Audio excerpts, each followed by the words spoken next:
ነው ንስርና ምስር ሲባል እንደ ንስሩ ነው የሚወጡ ሰዎችን ያሉ ያክል ደግሞ ደቃቃ ሆነው ከነበሩበት አንሳው በጣም በአመለካከትም ባስተሳሰብም ይሰፋሉ ብለን ስንጠብቅ አንሳው የሚወጡበትን ቦታ ነው በተወሰነ መልኩ ባህር ነው። እንደዚህ ንስርና ምስር አይነት 10 15 መጽሐፍ ቢወጣው የሚያልቅ አይደለም በእያንዳንዱ ቢጻፍ። ያው በርግጥ የታየ የተሰማ ሁሉ አይጻፍም በሚለው እስማማለሁ። ግን ጥያቄ ሲነሳ ዋለልኝ መጀመሪያ ላይ ያቀረበው ነው። እሱ በራሱ እስካሁን ድረስ አከራካሪነቱ እንደቀጠለ ነው። ምንጊዜም የዩኒቨርሲቲ የኢትዮጵያ ዩኒቨርሲቲ ታሪክ ሲነሳ ያ ትውልድ አለማንሳት አይቻልም። ምን ችግር አለው የሚባል በህይወቴ አልወድም። ምን ችግር አለው ከማልወደው ቃል አንዱ ምን ችግር አለው የሚባል ዋናው ነገር ትውልድ በየዘመኑ ሰርቶት የሚያልፈው ነገር አለ ነው። ጥሩም ሆነ መጥፎ ነገር ሰርቶት የሚያልፈው ነገር አለ።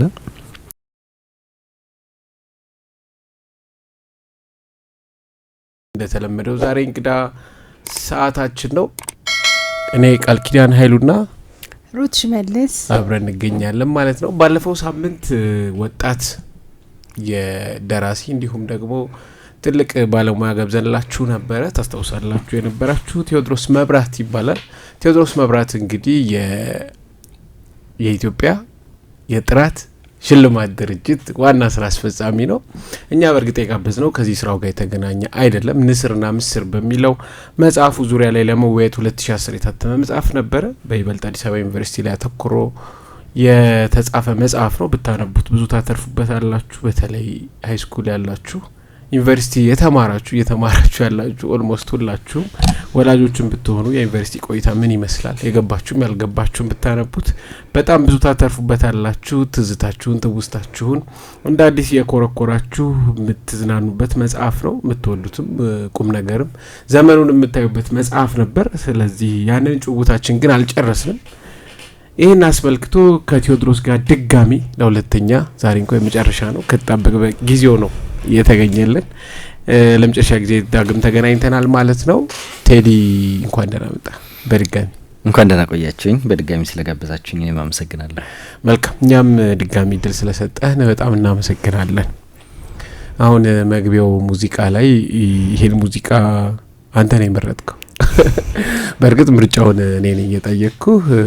በዘመኑ በጊዜው የነበረ በዩኒቨርሲቲ ውስጥ ዝም ይልህ ሙዚቃ ስለ ሸጋ ልጅ በሐሳቤ ብለሃል። ምንድነው ታሪካዊ ምክንያት አለው? እውነቱን ለመናገር ብዙ ጊዜ ሙዚቃ ላይ ትኩረት የማደርገው ዜማው ነው ከግጥሙ በላይ። ያው በርግጥ ዜማውን ስትሰማው አብሮ ግጥሙም ሊመጣ ይችላል። ግን ከጓደኞቼ ጋር ልንከራከራለን ዜማ ከግጥም እንደ አይነት ነገርና በሁለት ምክንያት። አንደኛ አሁን በዘመኑ ካሉ ወጣት ድምጻውያን እንግዲህ ነፍሱን ይማርና ማዲንጎ አለ እና ጎሳዬ ተስፋዬ በጣም ማደንቃቸው ናቸው። በድምጽ ቅላጼያቸው የማደንቃቸው ናቸው። ሲቀጥል ደግሞ የትዝታ ሙዚቃ በጣም አድናቂ ነኝና አይ ቲንክ ዩኒቨርሲቲ ያለው ፈተና ምናምን ሲደርስ የጎሳዬ ተስፋዬ የወጣበት ጊዜ እሱ ነበር። የዲግሪ ላይ ማለት ነው። ማስተርስ ላይ ደግሞ የመጨረሻው የማዲንጎ የወጣበት ጊዜ ነበርና ብዙ ጊዜ ሰማቸው ነበር። በአጋጣሚ ግጥሙን እንደ ያን ያላሳች በጣም ትኩረት ሰጥቼ መስመሩ በመስመር ሰማለሁ ለማለት አልችልም። ስታነብ ምናምን ንባብ ላይ ነው ትኩረት የሚያደርገው፣ ግን አእምሮ እንዲነቃቃ ዜማው ላይ ነው እንትን። እኔም ብዙ ጊዜ ዜማ ይወስደኛልና ጀስት ዜማውን ስለወደድኩት የሱም የድምጽ አድናቂ ስለሆንኩ 99 የወጣው ዘፈኑ ነበርና እኔ በደንብ አስታውሰዋለሁ። ማትሪክ እየተፈተን ያለ የወጣ አልበም ነው። እንደውም ጎሳዬ የለበሰው ይዛኔ ገጠር ብዙ ጊዜ የሚዘወተረው ያቺ ቲሸርት ልጅ አረንጓዴ ቢጫ መስመር ያላት እሷን አድርገው ነበረ። እኔም ትዝታ አለ ዩኒቨርሲቲ ስገባ ልክ 99 ከዛ 2000 ነው ዩኒቨርሲቲ የገባሁት። ያን ዘፈን በደንብ እናዳምጠው ነበረ። እስከገባ ምደባኛ ቆይተን ነበር የወጣው ነው። ወደ ጥር አካባቢ ነው እኛ ምደባ የወጣው። እስከዛ ድረስ ከሰማናቸው አልበሞች የቴዲ አፍሮ 2000 ስለነበረ የአባዮች ዘፈን አለ እና ከነዚህ ዘፈኖች ግን ባሻገር በአልበም ደረጃ በጣም ከተደመጡ ሙዚቃዎች አንዱ እሱ ነበርና ለኔም ጥሩ ትዝታ ሌላ ማለት ነው። ሩት እንዴት ነሽ? ለራኔ እኔ እንኳን ስለማልቀራችሁ ነው ዝም ያልኩት። ምኑ ዘፈኑ? አይ በእኔ ጊዜ የወጣ ዘፈን ስላልሆነ አላዳመጥኩትም። እኔ ብዙ ግን እኔ ዩኒቨርሲቲ በገባሁበት ዘመን አማርኛ ዘፈን ብዙ የተቀዘቀዘበት ጊዜ ነበር፣ ብዙ አይወጣም ነበርና የዘጠናዎቹ ተብሎ እናዳመጣቸው ነበር እንደ አዲስ። ጎሳዬ፣ ማዲንጎ፣ እነ ጂጂም ጭምር ይታወሱ ነበር። ግን ለየት ያለ ታሪክ ይኖራል ብዬ ጠብቄ ነበር ከምርጫ አንፃር። እንዴ ሸጋዴጅ ባሳቤ ድንገት ልቤ ገብታ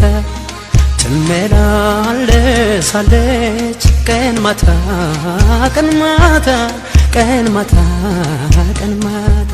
አሁንም ተመልሰን የመጣነው ወደ ንስርና ምስር ላይ ነው። ገና መጀመራችን ስለነበር ባለፈው ወደ ሁለተኛ ክፍል ያዞር ነው።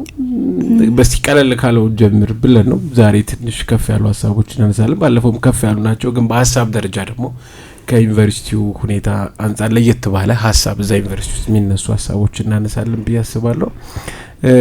ተማሪና ጽሁፍ ላይ እንሂድ እስኪ። በጣም የሚያዝናኑ ጊዜዎች ነበሩ። ከሽንት ቤት የሚጻፉ ጽሁፎች እስከ መመረቂያ ጽሁፍ ላስት ወርድ የሚባሉት ድረስ ያሉትን ጽሁፎች በረንብ ብዙዎቻችን ዝም ብለን እናነሳለን እንጂ በዚህ ደረጃ በስነ ጽሁፍ ደረጃ አድርጎ ማምጣት ደስ የሚል ነገር ነውና እስኪ አስታውሰን። በጣም ያስፈገጉህ በጣም የገረመህና እንድትጽፍ ያነሳሳህ ጽሁፍና ተማሪና ስነ ጽሁፍን ከዛ ጋር ስታገናኘው። ብዙ ጊዜ ተማሪ የሚጠበቀው ምን እንዲሆን ነው? መጽሐፍ ቴክስት ቡክ መማሪያ መጽሐፉና የሚያነባው ነገር ነው። በሌላ ዳይሬክሽን ነበር የመጣውና ተማሪና ጽሁፍን እናስታውሰው። ተማሪና ጽሁፉ እንግዲህ ዘመኑን ይገልጻል ነው። አሁን አንዳንድ ጊዜ በጊዜው መጽሐፍ የማይመስሉን ነገሮች ግን የታሪክ አንጓ ነው። አሁን ልክ እንደዛ ዘመን ይጻፋል ማለት ሊያስቸግረኝ ይችላል። ምክንያቱም ፕላትፎርሞች አሉ። ሶሻል ሚዲያው ለዚህ በጣም ቅርብ ነው። ያኔ ብዙ ሶሻል ሚዲያ ያልነበረበት ሁኔታ ላይ ልክ አሁን ዛሬ ሶሻል ሚዲያ የምንጽፋቸው ነገሮች በሙሉ የሚጻፉባቸው ቦታዎች እነዚህ ነበሩ። መታጠቢያ ቤት ግድግዳዎች፣ ላይብረሪ ላይ እንዲህ አይነት ነገሮች ነበሩ። እንደገና ደግሞ የተወሰኑ የፖለቲካ መልእክቶችም የሆኑ ከትምህርት ጋር በተገናኘ ያሉ መልእክቶችን ደግሞ የመመረቂያ ጽሁፍ ላይ የማስፈር የተለመደ ነገር እንዲህ አይነት ነገሮች ነበሩና አሁን መለስ ብዬ ሳስባቸው እንኳንም ተጻፉላለሁ። ምክንያቱም በዛን ጊዜ የነበረው ተማሪ ምን ያስብ እንደነበረ መተንፈሻ መንገዱ ነው። ሀሳብ የሚሰጥበት ነው። ብዙዎቹ በርግጥ ትንሽ ከብሔር ጋር የተገናኙ በጣም ወደ ፖለቲካ የወጡ እንዲህ አይነት ነገሮች ስለነበሩ አብዛኞቹን ለመጻፍ እንኳን ያስቸግር ነበር በተወሰነ መልኩ።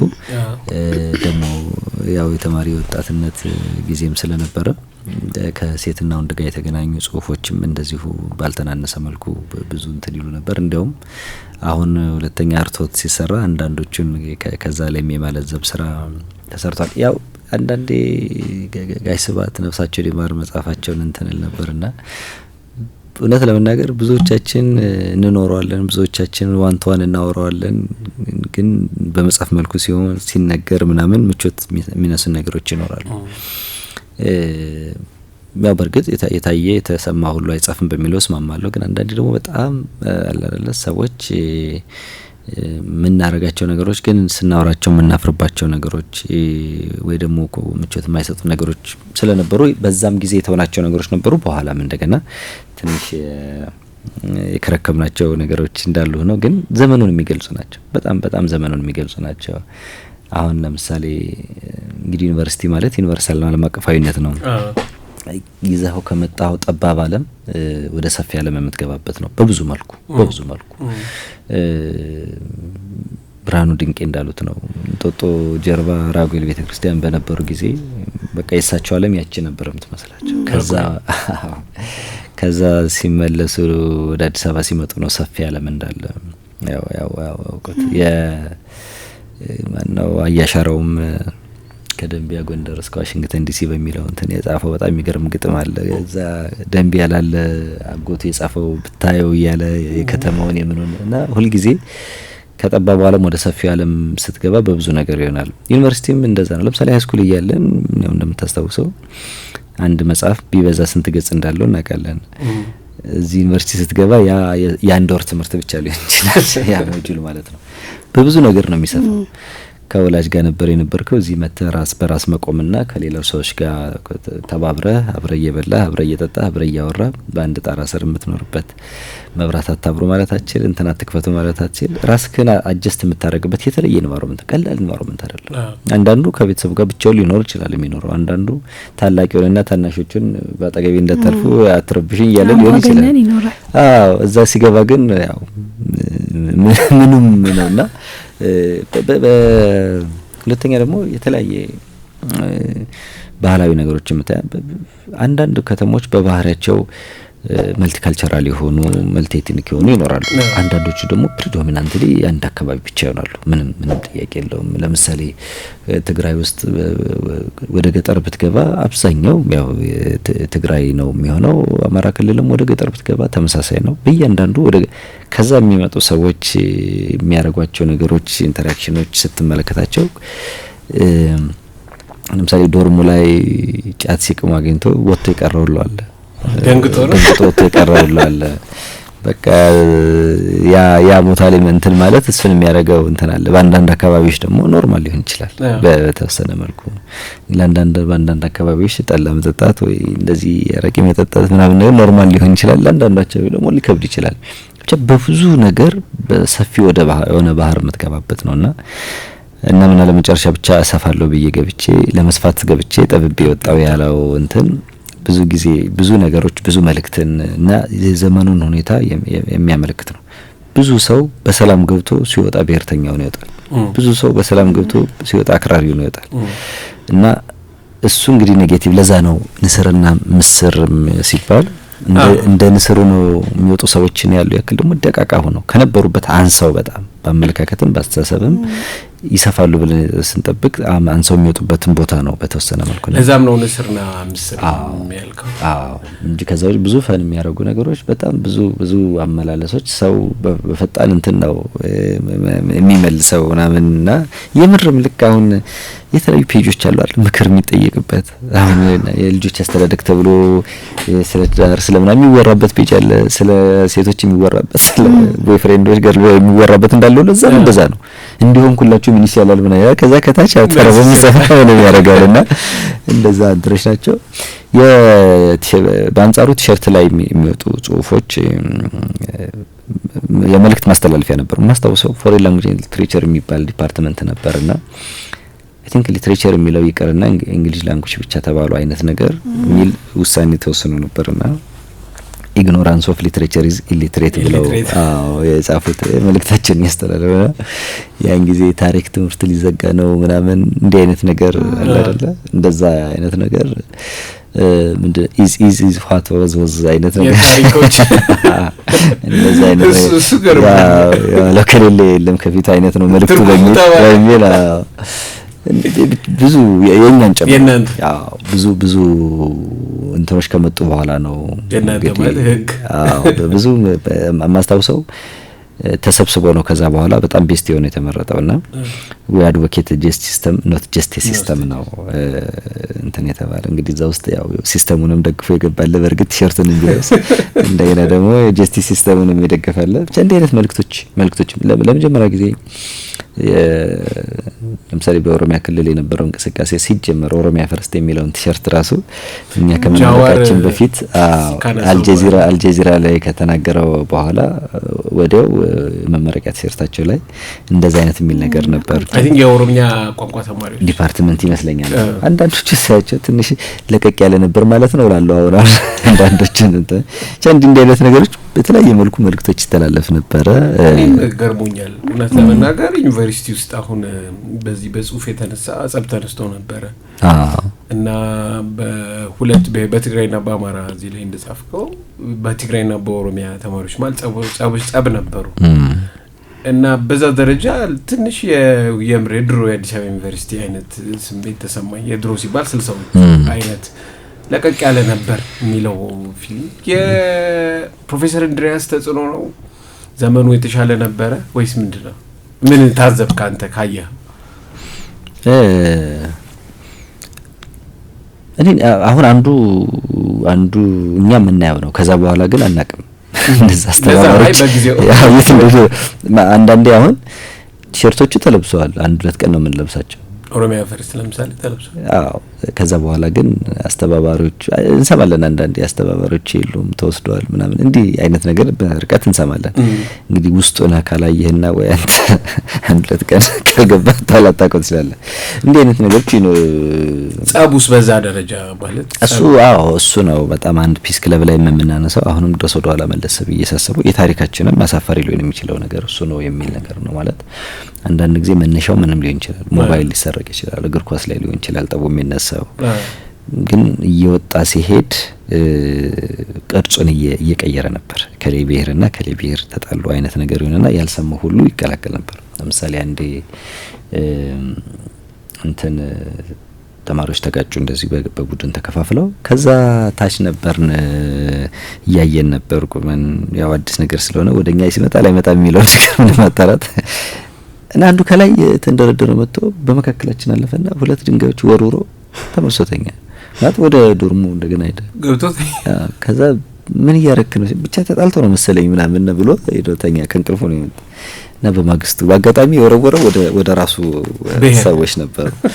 ከዛ በማግስቱ ለምንድን ነው ምናምን ሲባል ምን ባክ በማግስቱ እኮ አያስቀምጡን ነው እኛ ስንታገል አንተ የት ነበርክ ምናምን ነገር እንዳይሉ ይብዬ ነው ወሮለ ተሳትፍ ያለው የሚለው ነገር ነውና ብዙ ሰው እንደዚህ በጣም ክሊር ባለው ሰዎች ላይ ተሳትፎ ነበርና ብዙ ግጭቶች ምናምን አይተው በማግስቱ ፕላስተር የለጠፉ ሰዎች ምናምን እንዲህ ነገር አይተን ነበርና ግን እኮ ያው መገለል ስለሚደርስባቸው ነው። አሁን ያንዱ ቡድን አካል የሆኑ ሰዎች ወይም ያንዱ ብሔር ሰዎች ሳይሳተፉ ሲያሳልፉ በነጋታው ይገለላሉ። ሌላ እናንተ ማንኛ አይደላችሁ ምናምን ኮንሲኩዌንስ ማለት የት ነበርክ ይባላል። አንዳንዴ እኮ በተለይ አንዱን ግጭት ስትመለከት እኮ መደበኛ የትጥቅ ትግል እኮ ነው የሚመስለው። በቃ ማለት ሰዎች ተዘጋጅተው ቡድን መስርተው ወንጭፍ ሁሉ አንተ ተይዘበት የነበረው ማለት ነው። እናንተ መጀመሪያ እኛ ከአምሽተን ስንመጣ ከየት ናችሁ ምናምን ተብለን ምን ማለት አንዳንዴ በዛ ውስጥ ከሌለ ምን እንደሚጠይቁ ግራ ይገባል። አንድ ሰው ማለት የተወሰኑ ግሩፖች ይዞ ማን ነው ቢልህ ምንድነው የምትለው? ማንሽ ቢልሽ ምንድነው ስሜን ነው የሚጠይቀኝ? ምን መቼስ ተማሪ ስለሆንኩ ነው እዛ ግቢ የተገኘሁት ማለት አንዳንዴ በዛ አይነት ሁኔታ ላይ ደግሞ የፈለገው መልስ ባልመልስለት ጥቃት ቢያደርስብኝስ ቢጎዳኝስ ደግሞ ያው እንደ ራስሽን አንቺ ነሽ የምትጠብቂው በኋላ ላይ ጉዳቱ ከደረሰ በኋላ ከሌ ነው ምናምን ለማለት እንትን ነበር። ብቻ በአጠቃላይ መጽሐፉ ላይ ብዙ አዝናኝ ነገሮችና ተማሪውን የሚገልጹ ቢሆንም ይሄኛው አጠቃላይ ፓርት ግን የኛ እኔም አሁንም የማምንበት የምናፍርበት የምንደክምበት ነው። ሁላችንም ከእናት ከአባቶቻችን ተማሩ ተብለን ተመርቀን የተላከን በጎራ ተለይተን በድንጋይ የተጨፈጨፍንበት የተፈነካከትንበት የተጎዳዳንበት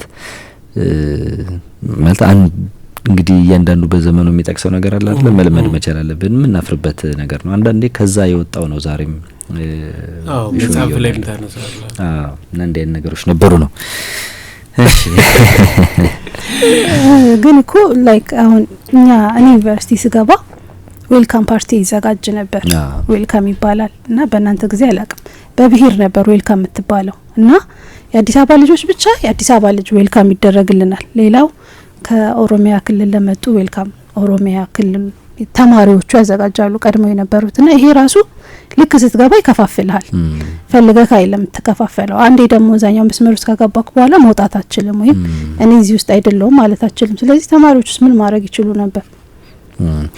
በእኛ ጋር እንኳን ያው መጽሐፉም ላይ እንዳለው በደንብ ዳንኪረኞች የሚለውስ ነው። ኢንዶርም አውትዶርም ነበረው በደንብ ባለፈው ትዝታ የነበረው ቻናል 5 ፈረሰ መሰለኝ አይጄ አግኝቻቸው ነበር መጽሐፉ የወጣ ጊዜ እዛ ይዘጋጅ ነበር። አውትዶር እንትን ተማሪው ዘና የሚልበት ፈታ የሚልበት ለመጀመሪያ ጊዜ ቋንጣ ፍርፍሬ ብለው ነው ቻናል አቅም ነበረ ማለት ነው። ተማሪ ወደ እኛ ከውጭ የመጣ ሰው ካልጋበዘን መቼ እና እንደው ነበር አቀባበሉ ምናምን ላይ እንኳን ጥሩ ነበር። ያን ያህል ብዙ እንትን አልነበረም። በኋላ በርግጥ እንደ ዲፓርትመንት ከተቀበልን በኋላ በየእንትኑ ደግሞ መከፋፈል ሊኖር ይችላል። ዲፓርትመንቶች አሏቸው፣ ነገሮች የሚከሩባቸው ዲፓርትመንቶች አሉ። ሁሉም ጋር አይደለም። ለምሳሌ አሁን ዲፓርትመንት ልክ ነው። ለምሳሌ 5 ኪሎ ሜዲሲን ስኩል ምናምን ብዙ አይሰማም እንደ ነገር እኛ በነበርን ጊዜ ማለት ነው ይሆናል ትምህርት ይሆናል መውጣትና እንትኑ እሱም ይመስላል። አንዳንዱ 6 ኪሎ ለምሳሌ ያው እኛ ጋር ብሄር ከቋንቋ ጋር የተገናኘ ነው አይደለም? ቋንቋዎች ትምህርት ስላለ ለምሳሌ ሞስት ፕሮባብሊ አማርኛ ቋንቋ የሚገባው ማን እንደሆነ ይታወቃል። ኦሮምኛ ቋንቋ ዲፓርትመንት የሚገባው ማን እንደሆነ ይታወቃል። ትግርኛ ቋንቋ ማን እንደሆነ አንዳንዴ ዘግቶ እንትን ለማለትም ያመቻል፣ ለመድለት እንትን ለማለትም ያመቻል። በርሽ ዘግታ አንድ አይነት ነገር ነው። ዶር በዲፓርትመንት ነው ክልክል ነበር። ዋናው ከክላስ ነው። ከዛ በኋላ ሁለተኛ አመት ሶስተኛ አመት ላይ እየተጠራራ ነው ራስ እንትን የምትለው ኦንላይን መደልደል የጀመረው አሁን ነው። በእኛ ጊዜ መጀመሪያ ላይ እነሱ ይመድባል። ከዛ በኋላ ግን እየተጠራራ ነው። ዲፓርትመንትም አለው። ልክ ነህ። እኛ ጋር በዲፓርትመንት በቁጥር ነበር፣ በክላስ ቁጥራችን ማለት ነው። ስለዚህ 1 2 3 4 ወይም ኤ ቤቶች አንድ ላይ ምናምን ሶሻል ሳይንስ ህንጻ ምናምን እየተባሉ ለብቻ እንትን ነበሩ። እዛ ውስጥ ግን የሚቀራረበው ይሆናልና እሱም ይመስለኛል ለብዙ ነገር ማዕከሉ 6 ኪሎ ላይ መነሻዎች ነበሩ። ሁለተኛ ደግሞ በብሔር የተደራጁ እንትኖች ነበሩ፣ የኪነ ጥበብ እንትኖች ነበሩ። ያም በራሱ አንድ የግጭት መናሪያ መቀስቀሻ ነበር። እዛ ላይ የሚደረጉ ነገሮች በሙሉ አንድነትን፣ ህብረ ብሔራዊነትን የሚያነሳሱ አልነበሩም። አሁንና ተማሪውማ የተዘራበትን ነው በተወሰነ መልኩ የሚያደርግ። ግን ሆነም ቀረም አንድ ተማሪ ዩኒቨርሲቲ ገባ ማለት በተወሰነ መልኩ ራሱን መቻል አለበት። ብዙ ጊዜ ሳይማር ያስተማረን ነው አይደለም እንለው። ብዙ ሰው እኮ ጥቂት ነው ወላጆቹ ተምረው ልጆቹ እንዲማር እንጂ ብዙ እኮ ከገበሬ የሚመጣው አብዛኛው ሰው። ስለዚህ የተሻለ አስተሳሰብ የተሻለ አመለካከት መኖር ነበረበት ነው። ምንም ምክንያቶች ቢመጡ ለግጭት መነሻ የሚሆነው እንደፈለገ አይነት ነገር ቢነገረኝ እንዴት ድንጋይ አንስቼ አንቺ ላይ ወረወራለሁ፣ አንቺ እንዴት ሌላውን እንትን ታደርጋለሽ፣ ኮላቦሬት አለማድረግ ምናምን ሊሆን ይችላል። ከነዚህ ጋር ኮላቦሬት አላደርግም ምናምን እሱም ቢሆን ትክክል አይደለም። ግን ግቢ ውስጥ ባለው ማህበረሰብና ከግቢ ውጭ ባለው ማህበረሰብ ምንድነው ልዩነቱ? ከግቢ ውጭ ያለው ሰው ታክሲ ተራ ላይ ምናምን ታገኛቸው ይደበደባሉ። ውስጥ ያለውም ከተደባደበ ማንን ይመራል? ከየሁለት ትውልዶች ወግ ላይ እንግባ። እሱ በጣም በሰፊው የብዙዎች አከራካሪ ብዙዎች ሀሳብ ነው። እንደ መነሻ አንድ ጽሁፍ መነሻ ላድርግ። ባልሳቪክን አዲስ አበባ ዩኒቨርሲቲ ፕሬስ ነው ያሳተመው። ባልሳቪክን መነሻ ላድርገው። አንተም ሜንሽን ስላደረከው ማለት ነው። ይሄ ማን ነው ኢትዮጵያ የሚለው ጥያቄ የብዙዎች የትውልዶች ጥያቄ ነው። እየተፈራረቀ የመጣ ጥያቄ ይመስለኛል። ሁሉም በየዘመኑ እየጠየቀ መጣ መሰለኝ። በተለይ አሁንም ይሄን ጥያቄ ጎላ ብሎ መጣ። ደግመን ዋናው ማጠንጠኛው ሜይ ስለሆነ የትውልዱ ጥያቄ ተመልሶ አልተመልሰው የሚለውም ትልቅ ክርክር ስለነበረ አንተም በረምብ ስላነሳው የብዙ የዘመናት ጥያቄም ስለሆነ ያ ትውልድ ሚዲየም መካከል ላይ ያለው ትውልድ ምናምን የሚለው ኢሹ ትልቅ ጉዳይ ይመስለኛልና እስኪ ላንሳው አንተም ስላጠቀስከው ማለት ነው። ask anybody what Ethiopian culture is, ask anybody what Ethiopian language is, ask anybody what music is, ask anybody what religion is, ask anybody what the national dress is. It is either Amara or Amara Tigray. To be genuine Ethiopian, one has to speak Amharic, to listen to Amharic music, to accept Amara Tigray religion, Orthodox Christian, and to wear the Amara region Shama in international conference. In some cases, to be an Ethiopian, you will ever have to change your name. In short, to be an Ethiopian, you will have to wear an Amara mask. ይህንን አንስተኸው ነበረ። ይሄ ጥያቄ ከያ ትውልድ ማጠንጠኛን የጥያቄዎቹ መሰረት ነው እና አንተ በዚህ ትውልድና በያ ትውልድ መሀል ያነጻጸርክ ታስቀምጠዋለህ። የመጀመሪያ ጥያቄ ሙሴ እውነተኛ ሰው ነው ወይ ነው ወይስ ካራክተር የመጽሐፍ ላይ የሰራኸው?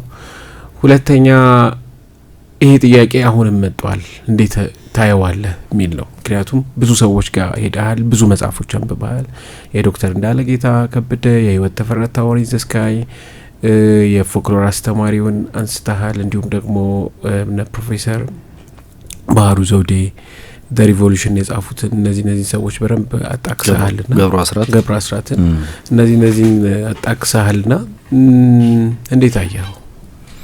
ትልቅም የመጽሐፍ ትልቅ አንዱ ትልቁ ቦታ አዎ አይ አሁን አንተ የገለጽከው እዛ ላይ የተገለጸበት መልኩ አንዱ ማጠንጠኛ ስለ ብሔር ጥያቄ ሲነሳ ዋለልኝ መጀመሪያ ላይ ያቀረበው ነው። እሱ በራሱ እስካሁን ድረስ አከራካሪነቱ እንደቀጠለ ነው።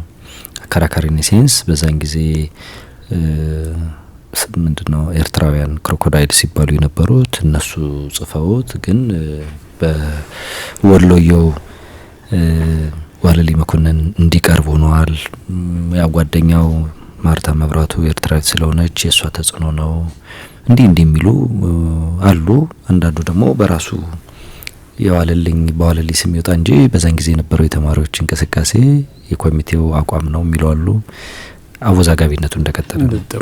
ያው ግን እንግዲህ ከዛ በኋላ አንዳንዶቹ ደግሞ የዋለልኝ መሆኑን ያምኑና ሐሳቡ ሷል አሁን ከዛ በኋላ በተተነተነበት መልኩ ከዛ በኋላ ሐሳቡ በተብራራበት መልኩ አልነበረም የሚሉም አሉ። አሁን ያነሳ ነው ጽሁፍ ምንም ትንታኔ አይፈልግም። ቀጥ ያለ ጽሁፍ ነው። ማን ነው ኢትዮጵያዊ ለመሆን የአማራ ሸማ መልበስ አለበት፣ ኦርቶዶክስ መሆን አለበት፣ በትላልቅ ኮንፈረንስ ላይ የሸማ ልብስ ለብሰ መገኘት አለበት፣ አማርኛ መናገር አለበት፣ ትግርኛ መናገር አለበት፣ የአማራና የትግሬ ሃይማኖት ኦርቶዶክስ መሆን አለበት ነው ያለ የነበረው ማለት ነው በጊዜው የነበረው ጥያቄ። እሱ ጥያቄ ህገ መንግስት አምጥቷል። እሱ ጥያቄ አሁን ምን ኖርበትና ሀቲት ያነበረ ነውና አንተ ደግሞ በዚህም በዛም ያሉ ሰዎችን አናግራል፣ መጻፋቸውን አንባል፣ እዚህ ውስጥ በረንብ ጠቅሳቸዋል። ለዛ ነው ያነሳውልና ሙሴ ካራክተር ነው መከሱን ጀምር አይ ሙሴ ካራክተር ያዘው ነው ይታወቅ ሰው ምንም ስሙም አልተቀየረም። አሁንም በሐዋሳ ዩኒቨርሲቲ አስተማሪ ነው። ምንም እንትን የለም። ሙሴ ደረጀ በጣም ደስ ይላል። ካራክተር ካልሆነ በጣም ደስ ይል ነበር የሚያነሳቸው ነገሮች።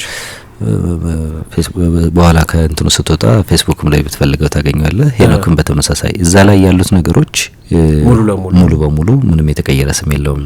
እውነተኛ የነሱም ሐሳብ እውነተኛ ነው። ምክንያቱም የሁለቱ ልጆቹ ሀሳባቸው በዚህ ጉዳይ ላይ ምን እንደሆነ ስለሆነ የተጠየቁት ሄኖክ አበበ ማህበራዊ ሚዲያ ላይ ያለ አሁንም ሙሴ ደረጀም ብዙ አክቲቭ አይደለም እንጂ አለ። እሱ ኢትዮጵያ ውስጥ ነው። ሄኖክ አሁን ከኢትዮጵያ ውጭ ነው ያሉት። ሌሎቹንም ባሉ መጻፎቻቸው ገጹ ምንም ስለተጠቀሰ ማየት ይችላል ነው ሶ በዛ አይነት መልኩ ነው። ግን በባለፈው እንዳወራ ነው የሁለቱ ልጆቹ እንግዲህ በማህበራዊ ህይወታቸው ምን ይመስል ነበር፣ ምን ላይ ትኩረት ያደርጉ ነበር፣ እንዴት ነበር ኢንተራክሽናቸው የሚለው ነገር ይኖራል። ትልቁ ነገር ያ ትውልድ ያስባለው ደግሞ የፖለቲካ አመለካከታቸው ነው። በፖለቲካ አመለካከታቸው ጉዳይ እንግዲህ ላመንበት አላማ ታግለናል ነው የሚሉት።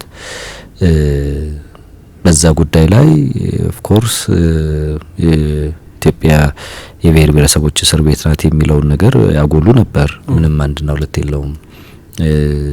ከዛ ተገናኝቶ ያለልኝ ጽሁፍ እንዲወጣ ሆነ። አሁን ላይ ነው እንግዲህ ያን የነበረውን በርግጥ በዛን ጊዜ አሰፋ ጫቦ እዚህ መጽሐፍ ላይ አሰፋ ጫቦ ኢንተርቪያቸው ላይ ሲደረግ ማን ነበር ከጀርባው፣ ማን ነው እንዲያደረገው የሚሉ ነገሮችን ይጠይቃሉ። እንግዲህ እሳቸውም የዛ ትውልድ ነበሩ።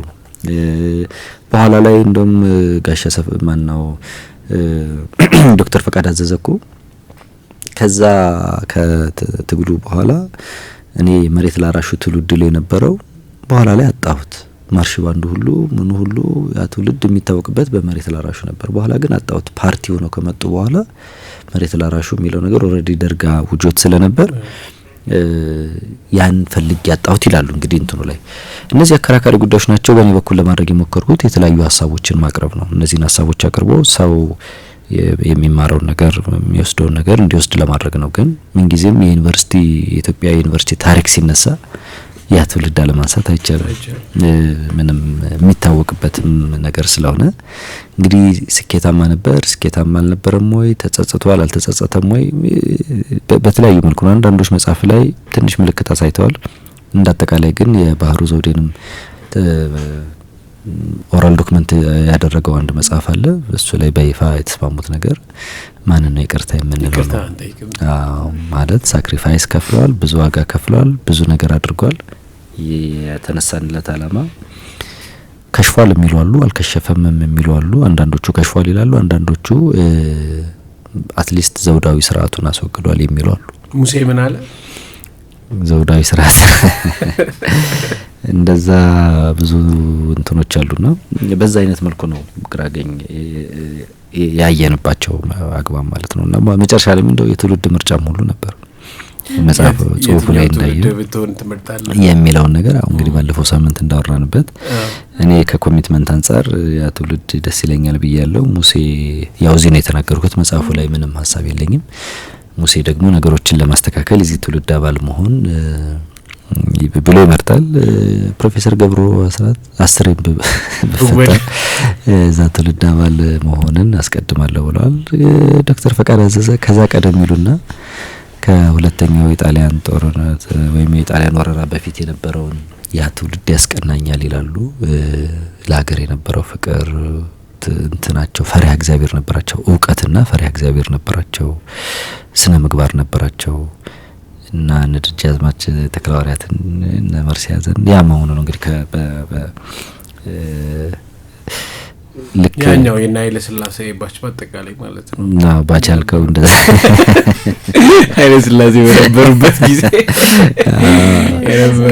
ከሁለተኛው ዓለም ያውሳቸው በኋላም ስለነበሩ ከእሳቸው ያሉት ከሁለተኛው የጣሊያን ወረራ በፊት የነበሩት ሰዎች ነው። በጣም በጣም ያ ትውልድ የመምረጥ እድል ቢኖረኝ ያን መርጥ ነበር የሚል ነገር ብቻ ዋናው ነገር ትውልድ በየዘመኑ ሰርቶት የሚያልፈው ነገር አለ ነው። ጥሩም ሆነ መጥፎ ነገር ሰርቶት የሚያልፈው ነገር አለ።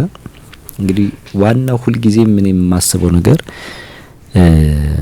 እዳም እንቀበል በረከትም እንቀበል እነዛን ነገሮች የተሻሉትን ነገሮች ያስቀጥሉ መሄድ ሁሉ ጊዜም የትውልዱ ኃላፊነት ነው። እናተኛ አሁን እኛ በዚህ ዘመን አለን አይደል? እኛ ትውልድ የምንሰራቸው ስራዎች አሉ። ከኛ በኋላ የሚመጣው ትውልድ እነሱ ናቸው ምናምን በማለት ብቻ ማለፍ ያለበት አይመስለኝም። በራሱ ማስተካከል የሚገባቸው ነገሮች ያስተካክላል። እኛ ወላጆቻችን ከኖሩበት ዓለም የተሻለ ማድረግ የኛ ኃላፊነት ነው። እንግዲህ ወላጆቼ ገበሬዎች ናቸው፣ እኔም ገበሬው መሆን እችላለሁ፣ ያንተ ምርጫ ነው። ወላጆቼ ተቸግረው ነው ያሳደጉኝ፣ ስለዚህ እኔም ተቸግሬ ያሳድጋለሁ፣ ያንተ ምርጫ ነው። ወላጆቼ ተቸግረው ነው፣ እኔ ግን ያንን መቅረፍ አለብኝ። አንዳንዱ ደግሞ ወላጆቹ በሀብት ተንበሽብሸው እሱ ደግሞ ምንም እርባና ነገር ሳይሰራ የሚያልፍበት ሁኔታ አለና ሁሉ ጊዜ እጃችን ላይ ያለው ያ እንትኑን የማስተካከል እድሉ ያለው እንትን ብዙ ምክንያቶችን በማቅረብ ማለፍ የምንችል አይመስለኝም ባይ ነኝ። አይ ለምክንያትም ብቻ ሳይሆን ያነሳውት አሁንም ያለ ዲስኮርስ ስለሆነ ያልተቋረጠም ስለሆነ አሁን ላለንበት ሁኔታም ልክ ነው ልክ አይደለም እነዚህ አድርገውናል የሚለው ነገር ነው እንዳነሳው ያደረገኝና በደንብም አብራርተህ ብዙ ሰዎችን ብዙ መጽሐፍቶችን አጣቅሰ ስለነበር ልክ ነው እዛ ነው እንድናነሳ። አይ ዋናው የመጽሐፉ አንኳርም ልብ እሱ ነው። እሱ ራሱን ችሎ እኮ አንድ መጽሐፍ መሆን ይችላል በደንብ መሆን ይችላል።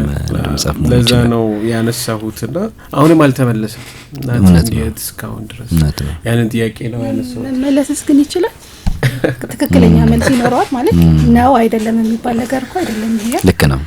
ሁሉም ሰው የራሱን ሀሳብ ያንሸራሽርበት በጣም ልክ ነው።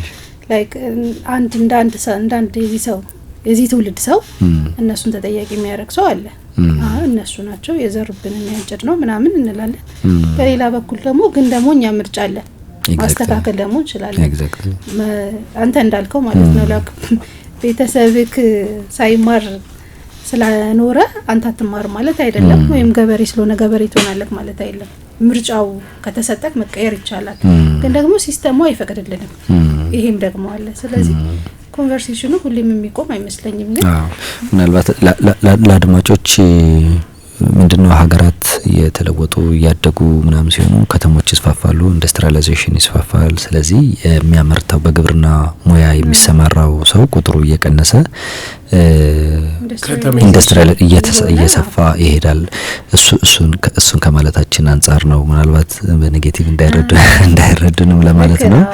ግብርና የተከበረ የራሱ ሙያ ነው። ግን ኤክስፔክት የሚደረገው ምንድነው በግብርና ሙያ የተሰማሩ ልጆቻቸው ተምረው ወጥተው ኢንዱስትሪያላይዜሽን እንዲያቀጣጥሉ፣ ከተሞች እንዲስፋፉ፣ ስልጣኔዎች እንዲሰፉ ልክ በአደጉት ሀገሮች እንደምናደርገው ቁጥሩ ከ85% እየቀነሰ 5% የሚሆነው በግብርና ላይ የተሰማራ ቢሆን 85% እና 90% ደግሞ በልዩ ልዩ አሁን ደግሞ ናኖ ቴክኖሎጂ የሚባል ደረጃ ደርሷልና በዛ ደረጃ እንዲሆን ኤክስፔክት ይደረጋል የሚለው ነገር ነው። እሱን ቢረዱልን ነው። መልካም እዚሁ ላይ አንድ ከህይወት ተፈራ ከኢህአፓ ትንሽ እናንሳና 150 ገጽ ላይ የጠቀስከው አለና የወደድኩት ሀሳብ ነው። እሷም ያስቀመጠችው ነው። እንግዲህ ከኢህአፓ ከጌታቸው ማሩ ወዳጅ ነበረችና የኢህአፓ ህዝባዊ ታዋቂነት በ1968 ዓመተ ምህረት ጫፍ ደረሰ። ዝናው ባህሩም የብሱም አቋርጦ ናኘ።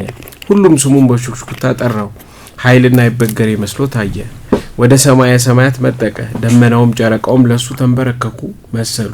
ዳሩ ግና ከመጠን በላይ ወደ ፀሐይ ተጠግቶ በመብረሩ ክንፉን ያጣበቀበት ሰም ቀልጦ እንደ ተፈጠፈጠው እንደ አይካረስ ኢህአፓም ከሚገባው በላይ ወደ ፀሐይ ተጠጋና የራሱ ውድቀት አስከተለ ሚላለ ጥሩ እይታ ነበር የወደድኩት። ከሙሴ ጋር አንድ ሙሴን ደጋግሜ ያነሳሁት ምንድነው ጥሩ እይታ ነበረው። የቅድም ባልሳቪክን ሀሳብ የሚያነሳውበት ዋናው መነሻ ይሆነናል ብዬ ያሰብኩት ምንድነው ይሄ የሌኒን ሀሳብ የነበረው የብሔር ብሔረሰቦች በተለይ ዩኤስኤስአር የነበረውና ሊያኖራቸው ይፈልጎት የነበረው ሊያቆያቸው ፈልጎት የነበረው ምክንያት ብሔሮች ዛሩ ከሞተ በኋላ ማለት ነው ኒኮላይ ከሞተ በኋላ ለማቆየት የሄደበት ጥግ ብሔር ብሔረሰቦች እስከመገንጠል የተሄደበትና ያስቀመጠበት አለ። ከዛ በኋላ ደግሞ ወደኛ ሀገር ሲያመጡት ተማሪዎቹ እንግዲህ ሊያደርጉ የፈለጉት ነገር አለ። እሱም ምንድነው በብሔር ብሔረሰብ ማያያዝ። ምክንያቱም እኛ ሀገር እንትን የለም ሰራተኛ የሚባል ሶሳይቲ የለንም። በዛ ላይ ኢንዱስትሪያላይዜሽን አልተስፋፋም። ሞስት ፕሮባብሊ ጭሰኛና ባላባት አይነት ሲስተም ነው ያለው። ከዛ ወጠን ለመሄድ ደግሞና አሁን እነ ሌኒን ማርክስ ከሚያስቀምጠው ቲዮሪ ጋር የሚሄድልን አልሆነምና የሙሴ እንድጠቅሶ የፈለኩት በዛ ምክንያት ነው ልል ነው። ትንሽ ብናነሳው ጥሩ ይመስለኛል። እውነት ነው። የሙሴ ሀሳብ ምናልባት እንትኑ ላይ ካለ መጽሐፉ ላይ ለማንበብ ምልክት ጥያቄዎችን እንግዲህ ቀድሞ ስላልነገርከኝ ችግር የለውም። እንግዲህ ምንድነው ሙሴ የሚለው ሙሴ ኦፖርቹኒቲ ይሄ ትውልድ ያላገኘውን ኦፖርቹኒቲ ያኛው ትውልድ አግኝቷል ነው። ለምሳሌ ውስጥ ዲሞክራሲ ነበር ጥያቄያቸው የነበረው ውስጥ የነበረው ዲሞክራሲ ውጪ ወጣ የሚል ዩኒቨርሲቲ ውስጥ የነበራቸው የሙሉ ነጻነት እንደልባቸው የመሆን እድል ነበራቸው። እኛ ያልተሰጠንም ነው አንዱ እና እሱን ኤክሰርሳይዝ አላደረጉም። የነበረውን ኦፖርቹኒቲ እንደ ምሁርነታቸው ነባራዊውን ሁኔታ ኮንቴክስቹአላይዝ አድርገው ከኢትዮጵያ ጋር በማስተሳሰር የሚታይ የሚዳሰስ ለውጥ ማምጣት ይችሉ ነበር። ለዚህ ነው ወርቃማ ሊባሉ የሚችሉበትን እድል ራሳቸውን ያመከኑት ብሎ ያምናል። እና ያን ጊዜ የሚጠቅሰው ነገር ንጉሱ ባለበት ሁኔታ ላይ ደሃው ይናገራል የሚሉ በረከተ መርገብ የሚባሉ ኢትዮጵያዊ ማን ነው የሚሉ እንደልባቸው ይናገሩ ነበር። እሱ በንጉሱ ፊት ኢቭን ዋለልኝ እዛው መጽሐፍ ላይ እንደጠቀስከው አንቄ ቀዳማዊ ኃይለ ሥላሴን ብገላቸው አንድ ተሸላሚ ተማሪን ለኔ ድሉን ሲጠራ እኔ ሊውጣና ምናምን በሚል ደረጃ ነጻነት ነበረው። እዛ ዩኒቨርሲቲ ውስጥ ያላቸው ነጻነት ማለት ነው። እሱን ነው እንትን የሚለውና ሌላም አንድ የሚጠቅሰው ምን አለ መሰለህ ወደኛ ሀገር ስትመጣ ቡርዣ የለም፣ ካፒታሊስት የለም፣ ፋብሪካ የለም። ስለዚህ ሰራተኛውም የለም። ያለው ገበሬ ነው፣ ያለው ፊውዳል ሲስተም ነው። ስለዚህ የማርክስን ቲዮሪ የሚያስገቡበት የሚተነትኑበት ነገር አጡ። ወዛደር፣ ላባደር፣ ሰርቶ አደር የሚባሉትን ነገሮች አጡ። እንደውም እኮ በአንድ መጽሐፍ ላይ የኢህአዴግ ሰራዊት አባላት ባህር ዳር ሲገቡ በራስ ይተነተንላቸው የነበረውን ወዛደር ለማየት ይጓጉ ነበር። ልክ እንደ ልዩ ፍጥሮች ነበር ያዩዋቸው። ሀሳቡ ከኛ ጋር ኮንቴክስት ጋር ሄዳላቸው። ስለዚህ ወደ ምን አዞሩት? ኤትኒክ ኦፕሬሽን ብለው የመደብ ቅራኔውን ወደ ብሔር ለወጡት which is wrong። ኢትዮጵያ የብሔር ብሔረሰቦች ስር ናት። ከዛ በኋላ ዘ ኩዌሽን ኦፍ ናሽናሊቲ የሚል የሌኒን መጽሐፍ ትንሽ ቀነጫጨው። ከዛ አንዱን ብሔር ጨቋኝ ሌላው ሁሉ ተጨቋኝ አድርገው አረፉት። ኦፍ ኮርስ ይህንን ከኋላ ሆኖ የገፋ የነበረው ክሮኮዳይል የሚባለው የሻቢያ ግሩፕ እንደነበር መረጃዎች ያሳዩ ነበር ነው እያለ እንትን ሲል የነበረውና የነበረው ማህበረሰብ ሃይማኖተኛ ነው። በሃይማኖቱ መሰረት ለባስልጣን ተገዛ ተብሏል፣ እየተገዛ ነው። እነሱ ግን ያ ትውልድ ማለት ነው በዛ ማህበረሰብ እጅግ ምርጥ እድል ተሰጥቷቸው ኢንተሌክት እንዲሆኑ ተፈቅዶላቸው እንዲያጠኑ፣ እንዲጠይቁ፣ እንዲመራመሩ አንዴ በናሽናል ሰርቪስ የሀገር ቤቱን ማህበረሰብ እያጠኑ ሌላ ጊዜ በስኮላር ውጭን ዓለም እያዩ የማህበረሰቡን ከነባራዊ ሁኔታ ጋር እንዲመዝኑት ይጠበቅባቸው ነበር። ሜቶዶሎጂው ስህተት ነው ብዬ አምናለሁ። ሶሻሊዝም ሳይንስ ነው፣ እውነታውም ከዛ የመነጨ ነው። ኤኒ ሳይንስ ደግሞ ሰብጀክቱ ቱ ክሪቲሲዝም ነው። አብሶሉት ትሩዝ የለም። ሳይንስ ሁልጊዜ ፕሮግሬሲቭ ነው፣ ይቀየራል። ኢትስ ኤ ቤተር ሲስተም በሚለው ነው የምትይዘው። እነሱ ሃይማኖት አድርገው ተቀበሉት። ግራ የገባው የምለው እዛ ላይ ነው። የሚያልሙት ሌላ፣ የሚተገብሩት ሌላ። ሪል የሆነውን የወቅቱን ሁኔታ አልተረዱትም። እውነተኛ ምሁር እኮ የምትለው እውነትን ፈላጊ ነው። እውነት ምንድነው ካልከኝ ሪያሊቲ ነው። ይሄ ቼንጅን ይፈልጋል። የሚያስፈልገው ምንድነው? በምንድነው ችግሮችን የምንፈታው? እነሱ ሶሻሊዝምን እነ ሌኒን ማኦን እንደ ሃይማኖት ስለተቀበሉት ምንም መጠየቅ መረዳትም አላስፈልጋቸውም። ዝም ብለው መጠመቅና መቀበል ነበር። ተመልከቱ። ሁለተኛ ግራ መጋባት አሜሪካን ያወግዛሉ፣ ኢምፔሪያሊዝምን ያወግዛሉ። ይሄን ሁሉ ግዘት የሚያደርጉት ግን በኢምፔሪያሊስቶቹ ቋንቋ ነው እያለ ይቀጥላልና እንግዲህ ይሄ አንዱ የሙሴ አረዳድ ነው። ሌሎቹ የዛ ትውልድ ደግሞ በትክክል ነበረ። ያውን መላኩም የሚለው ነገር ነው በትክክል ዋለልኝ የሚጻፈው ተማሪ በዛን ጊዜ የነበረው ተማሪዎችን የሚያንጸባርቅ ነው። እንዲህ ነበር እንደዛ ነበር ብለው የሚያስቧቸው ነገሮች አሉ። አንዳንዶቹ አብዛኞቹ ደግሞ እኛ ካሰብነው በተለየ መልኩ ኢንተርፕሬት ተደርጓል። ምክንያቱም በዛን ጊዜ የሀፓም ሆነ ማይሶን የህብረ ብሔራዊ ፓርቲዎች ናቸው እንጂ አንድን ብሔር ማዕከል ያደረጉ አልነበሩም የሚል አመለካከት አላቸው። የነሱም ክርክር አያልቅም፣ የኛም አያልቅም። ይሄንን መጽሐፍ ከማንበቤም በፊት የኢትዮጵያ ጥራት ድርጅት ዋና ስራ አስፈጻሚ ነው እና ዋና ስራ አስፈጻሚ ብዙ ጊዜ እኛ ስናቅ ትልቅ ሰውዬ ትንሽ ፖርጭም ያላቸው ምናምን ብለን እንጠብቃለን። ባይኖራቸውም ችግር የለውም፣ ሸንቀጥ ቢሉ ጥሩ ነው። ግን ዋና ስራ አስፈጻሚ በዚህ እድሜ እንዴት መሆን ይቻላል? ምክንያቱም ዩኒቨርሲቲ ምንም ጎበዝ ተማሪ ቢኮን ራሱ ይሄኛውን ስቴጅ ለመድረስ በጣም ከባድ ነው። ጎበዝ ተማሪ ሆኖ ስራ ማግኘትም ከባድ የሆነበት ዘመን ነውና ቴዲ እንዴት ነው ይሄኛውን ሰክሰስ ይሄኛውን ትልቅ ቦታ የደረሰው? ምንድነው መንገዱ? ምንድነው የስኬት ከጀርባ ያለው ምንጩ? መልካም እንግዲህ ያው ከመጻፉም ጋር ምን ለማለት ፈልጌ ነው፣ ዩኒቨርሲቲ በነበርኩበት ጊዜ ኤክስትራ ካሪኩላር አክቲቪቲ ወይም የተጓዳኝ ትምህርት ዘርፎች ላይ በጣም ተሳተፍ ነበር። ለምሳሌ ፒስ ክለብ የሚባለውን በፕሬዝዳንትነት የመምራት በኋላም በአሰልጣኝ በአስተባባሪነት ምናምን የማድረግ ነገሮች ነበሩ። ይሄ ምንን ይፈጥራል? ኤክስፖዠር ይፈጥራል። ሰዎችን የማግኘት ከዩኒቨርሲቲው አመራሮች ጋር ከተማሪዎች ጋር እንደገና ደግሞ ራሱ ቢሮክራሲ ያለው ለምሳሌ ሻይ ቡና እንል ነበር አንድ ላይ ውይይቱ የፒስ ክለብ ላይ በነበረው እንትን እሱ ዩኒቨርሲቲው ነበር የሚችለን ወደዛ ወደዚህ ፋይናንሱ ጋር መሄድ ኤችአር ጋር መሄድ ዩኒቨርሲቲው ፕሬዝዳንት ጋር ጸሐፊዎቹ ጋር እንዲህ አይነት ነገሮች ስታር ቢሮክራሲውን ትለምዳለህ። እዛ ተማሪ እያለን ማለት ነው። በጎን በኩል የጂሲ አባልም ነበር፣ ግራጁዌሽን ኮሚቴ ላይ እናገለግል ነበር። በእንዲህ አይነት ሁኔታ ላይ ነበር ስንሳተፍ የነበረው። በነገራችን ላይ የኢትዮጵያ ጥራት ሽልማት ድርጅት በአዲስ አበባ ዩኒቨርሲቲና በቀድሞ ዋልታ የተመሰረተ ድርጅት ስለነበር በአጋጣሚ ክፍት ስራ አስኪያጅ አልነበረውም በዛን ጊዜ አጠራር ማለት ነው። እንግዲህ ማስተርስ ግራጁዌት አድርጌ ያለው እዛው አዲስ አበባ ዩኒቨርሲቲ እዛው ፓርታይም እያስተማርኩ ነበር። በአጋጣሚ ክፍት ቦታ ሲሆን በዛን ጊዜ የነበሩት የዩኒቨርሲቲው ፕሬዝዳንት አድማሱ ጸጋዬ ፕሮፌሰር አድማሱ ጸጋዬ እሳቸው አነጋገሩኝ። እኔ ከዩኒቨርሲቲ መውጣት ፈጽሞ አልፈልግም ነበር። በተአምር በጣም አዎ ነበር አስተምራለሁ ፓርታይም አስተምራለሁ። ሳትፈልግ ስለተማርክና ወይ ዲፕሎማት መሆን እቅድ ያለክ ይመስለኝ ነበር። ህግ ሳትፈልግ ተማርክ ሳይሆን ህጉን ፈልጌ ነው የተማርኩ። ፍሩት ነው ዘፍራክቲቭ መሆን አትፈልግ ነበርና ዳኛና ጠበቃ የመሆን ብዙ ፍላጎት አልነበረኝም። ግን ህግ ከዛኮ ባለፈው እንዳወራ ነው ማስተርስ አፍሪካን ስተዲስ ነው የተማርኩት። እሱ ልክ ነው። ግን እና አፍሪካን ስተዲስ ዲግሪ የለውም በአጋጣሚ ማስተርስ ብቻ ነው ያለው። እና እነሱ ጋር ፍላጎት ነበረ በተወሰነ መልኩ ለማስቀረት ነበር። እኔስ ብቻ በማንኛውም መልኩ ግቢ ውስጥ መቅረት በጣም ፈልግ ነበር። አስተማሪም ባልሆን አድሚኒስትሬቲቭ ስታፍ ሆኜ ግቢ ውስጥ ነበር ሀሳቤ ነበር።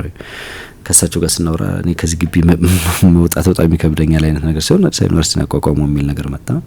ከዛ በኋላ ወደዛ ሄድኩና ያየሁት እንግዲህ በጣም ትልቁ ያገዘን ቅድም ያልኩት ኤክስትራ ካሪኩላር አክቲቪቲ ላይ ከሰዎች ጋር እንዴት ኮሚኒኬት እናደርጋለን፣ እንዴት ቢሮክራሲ እናስፈጽማለን የሚሉት ነገሮች የሰጡት ልምድ በጣም ትልቅ ነገር ነው። ከዛ ውጭ ግን ቅድም ላልከው እንግዲህ በአሜሪካ የፖለቲካ ታሪክ ውስጥ የህግ ተማሪዎች ናቸው ብዙዎቹ በፕሬዝዳንትም ደረጃ። ህግ ማለት የወጡ መመሪያዎች፣ ደንቦችን ማስፈጸም ነው። በጣም በተሻለ ሁኔታ ላይ የህግ ሰዎች ተቋም መምራት በደንብ እንደሚችሉ ነው የሚገባኝ። እንዘን መጀመሪያ ላይ እንደገባው ላድርግ የቻልኩት እሱ ነው። የተቋሙ ስትራቴጂክ ዶክመንት ምን ይላል፣ የተቋሙ ቻርተሮች ምን ይላሉ፣ እነዚህ ሂደቶች ሽልማት ነው አይደል? ሽልማቱ የሚመራበት ሂደት ምን ይመስላል? ያው ከህግ አንጻር ማየት ነው። ኤችአር ምን ይመስላል፣ ፋይናንስ ምን ይመስላል፣ በተማርኩት አንቀጽና ምናምን ኤሌመንቶች አሉ አይደል? የተበተነ እንትን ምናቸው። ሲጀመርም ደግሞ ቢዝነስ ኦርጋናይዜሽንም ክላስ ራሱ ማለት አሁን ኤችአርን በተመለከተ ወስደናል አለ በ4 ክሬዲት ኮርስ የወሰድነው ስለ ኤምፕሎይ ቀጣሪ ቅጥር ምናምን እሱን ተምረናል። ፋሚሊ ሎ ተምረናል፣ ሰክሴሽን ተምረናል። እነዛ ነገሮች ወደዚህ አምጥታ አፕላይ ማድረግ ነው፣ ያሉትን ነገሮች በሙሉ አፕላይ ማድረግ ነውና ግን ከሁሉ በላይ ደጋግሜ የምናገረው ነገር እነዚህ ኤክስትራ ካሪኩላር አክቲቪቲ በጣም ጠቃሚዎች ናቸው። አንዳንድ ዩኒቨርሲቲ ውስጥ ብቻ ገብተን ሃርድ ስኪሉን ብቻ ይዘን ወጥተን ኮሚኒኬት ለማድረግ እንቸገራለን፣ በጣም እንቸገራለን። በተለይ የሶሻል ሳይንስ ዘርፍ ደግሞ እንዲህ ካላደረክ አስቸጋሪ ነው። ኢንጂነር ግራጁዌት አድርገህ ወጥተህ ያው አንድ ህንጻ ቢሰጥ መቼስ ከንትኑ ጋር እየተናበብክ ልትሰራው ትችላለህ። ይሄ ማህበራዊ ሳይንስ ላይ ግን እንደዛ አይደለም። ለምሳሌ ወጥተው ጋዜጠኛ የመሆን ፍላጎት ያላቸው ሰዎች እዛ ካሪኩላር አክቲቪቲ ላይ ካልተሳተፉ በጣም ያስቸግራል ብዬ ነው ማምነው። እሱ ከዩኒቨርሲቲ ብቻ አይደለም ከታችም ጀምሮ የምታረጋቸው ነገሮች፣ የምትጽፋቸው ነገሮች እንደ አዲስ ከመጀመር እነዚህ ነገሮች አሉ። ከሁሉ በላይ የኢትዮጵያ ቢሮክራሲ አስቸጋሪ ነው። እንዴት አድርገህ እንደምትፈታው ከነሱ ጋር ውይይት ማድረግና የጠቀመኝ ብዬ ማምነው እነዚህ ኤክስትራ ካሪኩላር አክቲቪቲ መሳተፊ ነው እና በዛ መልኩ ነው የሆንኩት ለማለት ነው። ከዛ ለማስተካከል ህግ እንዳልኩ ቻርተሩ ላይ የነበሩ ነገሮችን ለማስተካከል እንደገና እንደ አዲስ እንትን ለማድረግ ህጎችን ለማስተካከል እድል ፈጠረ። ከዛ በኋላ መሆን ያለባቸው ነገሮች ያደረግን ለማናቸውም የበላይ ጠባቂያችን ርዕሰ ብሔሩ ስለሆኑ እዛው ቤተ መንግስትን ፕሮግራሙ እንዲከናወን እነዚህ ነገሮች በሙሉ ያው እኔ ከመጣ በኋላ እንግዲህ የሚጠበቅብህ እንደ ስራ አስፈጻሚ ሲሆን ስትራቴጂክ የሆኑ ጉዳዮች ነው። ለድርጅቱ ስትራቴጂክ ጠቀሜታ ያለው የበላይ ጠባቂም በቻርተሩ ማካተት ነው። ትልቅ ሴሬሞኒ እንዲከናወን ማድረግ መቻል ነው። ከዛ ላይ ክሬዲቢሊቲውን ማሳደግ ነው። ይሄ እንዲሆን ደግሞ አዋርድ ፕሮሰስ የሚመራበት በጣም ግልጽ ተአማኒና ካርሎ የጸዳ መሆን መቻል አለበት። ያንን የሚያስጠብቁ እነዚህ ነገሮች ህግ መማር በጣም ጠቅሟል። አሁን አንዳንድ እንትኖች ጥራት ሲባል ከደረጃ ጋር ይገናኙታል።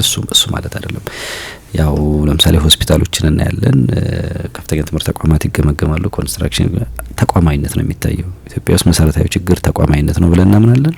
ያን ተቋም የሚያደርግ ድርጅትን ተቋም የሚያደርግ የዛሬ 50 አመት የዛሬ 100 አመት ብራንዱ ነው መቀጠል የሚያስችላቸው እንትኖች ሂደቶች ነው የሚሆኑ። ለዚህ በጣም ብቁ ባለሙያዎች አሉ። እነዚህም ባለሙያዎች ማስተባበር፣ ስራቸውን በተገቢው እንዲሰሩ ማስቻል ነው የኔ ስራና ዋይ ኔሽን ስፔል አንተ ያልከው ነገር ያነሳል። አንድ ሀገር እንዳይወድቅ አንደኛ የሚያስፈልገው ኢንስቲትዩሽን፣ ሁለተኛ ኢንስቲትዩሽን፣ ሶስተኛ ኢንስቲትዩሽን። ምሳሌዎችንም የሚያቀርብልህ በኖርዝ አሜሪካ ያለችው ግዛትና በሜክሲኮ መካከል ያለችው ግዛት መልክዓ ምድሩ ምን ተመሳሳይ ነው፣ ግን ፐር ካፒታል ኢንካማቸው እንደዛ የሆነው ብዙ ምክንያቶች አሉና ተቋማዊነት በጣም መሰረታዊ ነገር ነው። የዛሬ 10 አመት የት ነበር ስንጠቀም የነበረው? ስመጥር የነበሩ ሆስፒታሎች ዛሬ የት ነው እየታከሙ ሰዎች ስመጥር ነው? የዛሬ 10 አመት ስነማን ናቸው? የዛሬ 10 አመት በጣም ስመጥር የነበሩ ሆቴሎች እነማን ናቸው? መዝናኛ ቤቶች እነማን ናቸው? ኬክ ቤቶች እነማን ናቸው?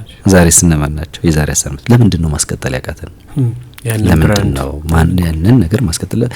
ለምሳሌ ክላርክ የሚል ጫማ 1848 ምናምን ነው የተጀመረው፣ እስካሁን ድረስ አለ። ፎርድ መቼ ነው የተጀመረው? አሁን አለ። ያው በቅርቡ የአፕል መስራች የለም በህይወት አይደል? ያው ግን አይፎን እየቀጠለ ነው። እኛ ጋር ሰው የፈለገ ነገር ቢሆን ሟች መሆኑ ይታወቃል። በየትኛውም ዓለም በቃ ሰው ከሆንክ ትሞታለህ። ስለዚህ ማኒዝ ሞርታል የሚለው ነገር የተረጋገጠ ፋክት ነው። ተቋማት ግን ኢሞርታል መሆን መቻል አለባቸው ነው አሁን እንግዲህ የአየር መንገዳችን ነው 75 አመት የሞላው የመንግስት የልማት ድርጅት ነው። እንግዲህ እነዚህ ስታር አሊያንስ አባልም ሲሆን ራሱ የአቪዬሽን ኢንዱስትሪው ከባድ ነው ማለት ከሌላ ጋር የሚያገናኝ ነው። ያንተ ሚስቴክ ለሌላ ሀገርም ጠንቅ ስለሆነ ስትሪክት የሆኑ ሪገሬስ የሆኑ በጣም የአሰራር ሂደቶችን መከተል መቻል አለበት። ያ ሲስተም እንዲዘራ አድርጎታል። ስለዚህ በመንግስታት መቀየር በመሪዎች መቀየር ሁሉ አየር መንገዱ እንዳለ ቀጥሏል። ውጭ የምናያቸው አብዛኞቹ ተቋማት እንደዛ ናቸው። ያንን ማድረግ እንድንችል ነው። ይሄ አንዳንዶቹ በእርግጥ ኤክሰለንስ ኦርጋናይዜሽን ነው የሚሏቸው። ለምሳሌ ካናዳን ቢዝነስ ኤክሰለንስ አዋርድ ነው የሚሉት፣ ጃፓን ደሚንግ ፕራይዝ ነው የሚሉት። ብዙዎቹ ኳሊቲ ስለሚሉ ነው። ስለዚህ ተቋማዊ ጥራት ነው የምናየው እንጂ አንዷን ውሃ ኬሚካል ኮምፖዚሽኗ ምን ይመስላል፣ ኬሚካል እንትኗ ምን ይመስላል፣ እሱ የደረጃ አሰራር ነው፣ ላብራቶሪ ፍተሻ እንትን።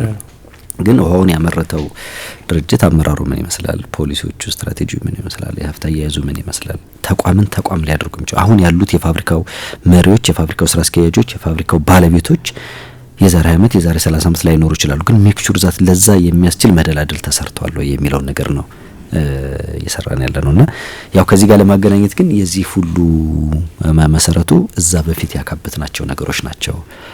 መሰረት ያደርግናቸው ዩኒቨርሲቲ እዛ ውስጥ ነው ተሰራ። ፕሬዚዳንት ነን ማንኛውም ተማሪ ግን አሁን ተማሪዎች ይሰሙሃል፣ ዩኒቨርሲቲ ተማሪዎች ገና በዚህ መንገድ ላይ ያሉና አንዱ መንገዱ ኔትወርኪንግ የሚለው ነገር ማተሪያ ያላቸውን እድሎች መጠቀም እንዳለባቸው እኔ የሚገርም ነገር ያኔ ፓርታይም ብቻ እያስተማርኩ ገና ቋሚ እንትን አላገኘው ነበር። ግን ዩኒቨርሲቲ ፕሬዚዳንት ጠርተው እንዲህ አይነት ድርጅት አለ እንዲህ እንደምፈልገናል ምናምን ሲባል እንዴት አመኑ? ግን በጎበዝ ተማሪ ስለሆንክ ዲሲፕሊን ማለት አንድ ሰው እንዲያምንህ በዚህ ደረጃ ትልቅ ተቋም ምራ ብሎ ሲጠይቅህ ጎበዝ ተማሪ መሆን ብቻ በቂ አይደለም።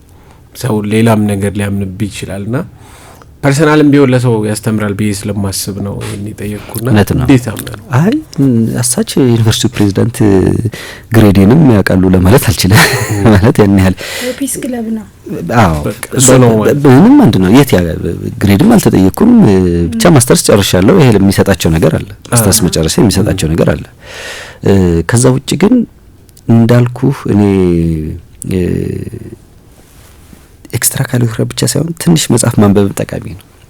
በዛን ጊዜ ነበሩ ትምህርትህ ውጪ አዎ በጣም መሰረታዊ ነገሮች ናቸው።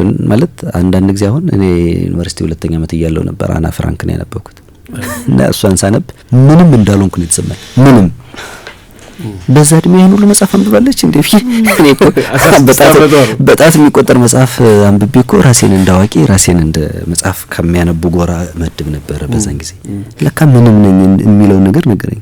ህይወት ተፈራ ዩኒቨርሲቲ ገና ስትገባ ያነበበቻቸው መጽሐፎች ዲስከስ ያደርጉ የነበሩት ሲቀርቡ እና እነዚህ ነገሮች ባወቅ ቁጥር አላዋቂነትን በደንብ ነው የሚያሳይ እና እነዚህ ነገሮች ላይ እና ማቹር መሆን እንዳለብኝ ለራሴ ነግረው ነበር።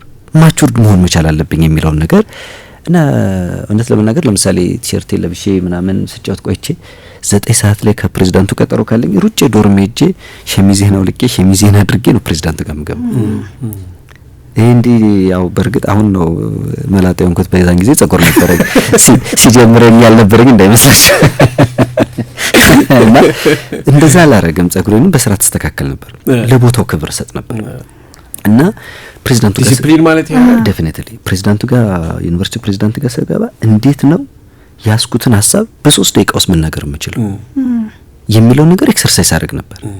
ከዛ በኋላ ምን ሰራቸውን ስራዎች እንዴት ነው ላሳያቸው የምችለው እንዲረዱን ማድረግ የምንችለው የሚለው ነገር አስብበት ነበር። ሁለተኛ ቴክኒኮችን ለምሳሌ በዛን ጊዜ እናኒ ትባላለች የፕሬዝዳንቱ ጸሐፊ ከዛ ፊት ውጭ ጉዳይ ተሰራ ነበር። በጣም በህይወት ዘመኔ እንደሷ አይነት እንደው ጸሐፊ የምትላትም አይደለችም። በቃ ሁለተኛ ፕሬዝዳንት ተባላት። ነገሮችን ቦታ ስታሲዝ መልክ ስታሲዝ ስትናገር ከሷ ጋር ወዳጅ መሆን ነበረብኝ ትለኛለች። ይሄ ልጅ በጣም ሀምብል ነው፣ በጣም ሀምብል መሆን ነበረብኝ። መግቢያው እሷ ነበረችና አንዳንዴ ራሱ ፕሬዝዳንቱ በሆነ ጉዳይ ሲበሳጩ ምናምን ዛሬ ባትገባ ይችላል ማለት ተነግሬ ነበር። እሺ ብዬ በመጣበት መልሳለሁ። አንዳንዴ በጣም ቢዚ ሲሆኑ 8 ሰዓት ላይ ውጪ ስብሰባ አለው። ስለዚህ ወደዛ ስለሚሄድ 7 ለ8 ሩብ ጉዳይ ምናምን አካባቢ በር ጋር ጠብቅና መኪና እስኪገባ ድረስ። ስለዚህ አሁን በር ላይ ጠብቄ መኪና እስኪገቡ ድረስ ያለችኝ 1 ደቂቃ 2 ደቂቃ ናት። ምን አይነት መልእክት ነው በዛች ጋር ላስተላልፍ የምችለው የሚለው ነገር ራሴን ኤክሰርሳይዝ አደረግ ነበር። ይሄ ለወጣቶቹ ምን ችግር አለው የሚባል በህይወቴ አልወድም። ምን ችግር አለው ከማልወደው ቃል አንዱ ምን ችግር አለው የሚባል እንዴ ቲሸርት ለብሼ ቤት ምን ችግር አለ ትንሽ ባረፍድ ምን ችግር አለ በቃ ምን ችግር አለው ባልዘጋጅ ምን ችግር አለ ጸጉሬን እንዲህ ባረግ ስታይሌ ነው ምን ችግር አለው የሚሉ ነገሮች እንደዛ ነገሮች አልነበሩኝም እውነት ለመናገር እና እሳቸው ብቻ ሳይሆን በዛን ጊዜ ምክትል ፕሬዝዳንት የነበሩት አሁን ዶክተር ዘገየ ሙዬም እንደዛ ነበር የሚሉ የኛን እና እኔም ብቻ አይደለም ኮሚቴ ያለን በየአመቱ የሚመረጥ ዲሞክራሲያዊ በሆነ ሁኔታ ምርጫ የሚከናወን የነበረው ያው መጨረሻ ፒስ ክለብ የሚለውንም እንዳያችሁት ከዛ በኋላ ኮሚቴ አባል ከሆኑ ግን ትሬን እናደርጋለን ስንገባ እንዴት ነው መግባት ያለብን ማን ምን መናገር አለበት በስንት ደቂቃ መናገር መቻል አለበት ልክ እንደገባን ከዚህም ከዛም ጣጣጣ ምንልበት ነገር አለ በደንብ ኦርጋናይዝ ሆነን ተዘጋጅተን እንሄዳለን ከዛ በዛን ጊዜ የዩኒቨርሲቲው የቦርድ ሰብሳቢ የነበሩት አቶ ካሳ ተክለብርሃን ነበሩ የፌዴሬሽን ምክር ቤት ተጠራን እዛ ለመጀመሪያ ጊዜ ዩኒቨርሲቲው መኪና መደበልን 6 ሆነን ኮሚቴ ምናምን ሄድን ለመጀመሪያ ጊዜ ነው ትልቅ ቢሮ ስንገባ በጣም የሚያስፈራ ቢሮ ነው የፓርላማው እንትን ውስጥ ነው ግን እዛም ስንሄድ ተነጋግረን ነበር የገባነው የፒስ ክለብ ኮሚቴዎች ስንገባ ገሊላ የምትናገረው ነበር ይበልጣል የሚናገረው ነበር ሌላ የምትናገረው ነገር ነበር እንደው በዚሁ ላስታውሳቸው ነው ጄሪ የምትናገረው ነበርች እኔ የምናገረው ነገር ነበር ሳይመን የሚናገረው ነገር ነበሩ ሁላችንም አንድ የተስማማንበት ነገር ማርዘም አይቻልም አንድ ሁለተኛ ቱ ዘ ፖይንት መናገር አለብን ሶስተኛ ሃምብል መሆን መቻል አለብን ከዛ በኋላ የሚነሳ ጥያቄ ካለ እኔ ለምሳሌ ከሌቢ መልሰው የሚለው ነገር እናደርጋለን በደም ተደራጅተን ይገባል ከዛ እንደወጣን ነው ደሞ መልሰው በዛን ጊዜ ደሞ አፈጉባኤ የነበሩት አባዱላን እንድናገኛቸው ሁሉ ተደረገ እና ፒስ ክለብ እያደገ መጣ ሌሎች ሁሉ ሲመጣ እንደ ፒስ ክለብ መሆን አለባቸው ተባለ ከዛ እሳቸው የምናምን ሚኒስትር የፌደራል ጉዳዮች ሚኒስትር በሆኑ ጊዜ ካቢኔያቸው እንድናገኝ ደሞ ጠሩን እዛ ማኔጅመንት እስኪ ያስረዱ የምትሰሩትን ስራ እንዴት ነው ለህዝቡ ተደራሽ የሚሆነው የሚሉት ነገሮች በሙሉ መጡ ይሄ ነው ታረጋው ተማሪ ያለን ነው ይታይ እና እንደ መልክት ስላልከኝ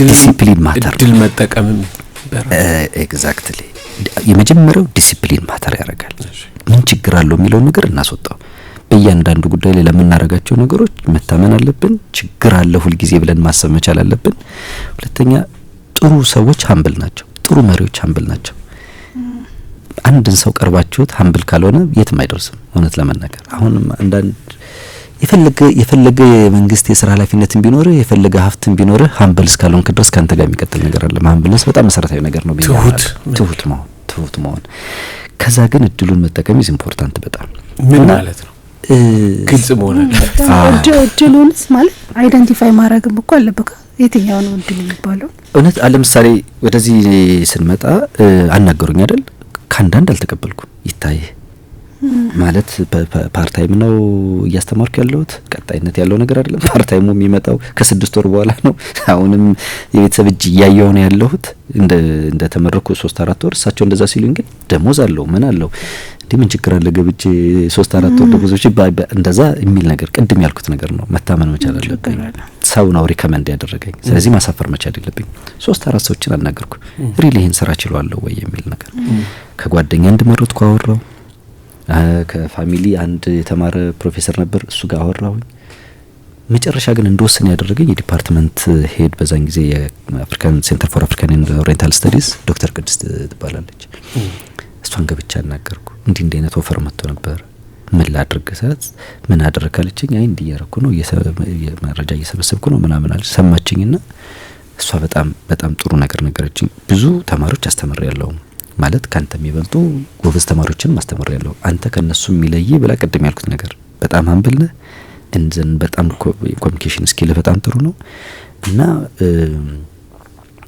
ነገሮችን አንደርስታንድ የማድረግ የመሪነት ነገር ይታይብ ነበር እና ብዙ አስበን ነበር ይጠቅመናል የልጅ እናስቀረው ብለን ተነጋግረን ወሰነን ግን ዲግሪ ስለሌላችሁ አትችሉም ተብለን ነው እንጂ እኛም አስበን ነበር እና አይ ሆፕ ውጤታማ እንደምትሆን ተስፋ አደርጋለሁ ይሄን መሰከርላለሁ አለች አንዳንዴ ለራሳችን የምንሰጠው እንትን ኦኬ እንደዛ ከሆነ እሺ ያልኩና ስራውን ተቀበልኩ ከዛ የመጀመሪያ ስራ የሚሆነው በሙሉ እንትሮችን ማንበብ ነበር ማኑዋሎችን ረጃጅሞችን ማንበብ ነበር ኮሙኒኬሽን ስኪል ወሳኝ ነገር ነው ኮሙኒኬሽን ስኪል እና መጽሐፍቶች እስኪ አንሳልኝ በጊዜው የምታነባቸው አነባቸዋለሁ አልከኝ በጣም ደግሞ ሰልፍ ሄልፕ የሚባሉና ወደ ገደለው ላንተን ወደ ሆነ ቦታ ላይ ያደርሱ የሚችሉ በተለይ ስትቆይ 40 ወይም ከ30 ሚድ 30 በኋላ ምናምን ብዙ በመጽሐፍ ልታገዝ አይገባም። ኤክስፒሪየንስ ራሱ ሊያግዝ ይገባል። እዚህ ስቴጅ ላይ መድረስ አለብህ።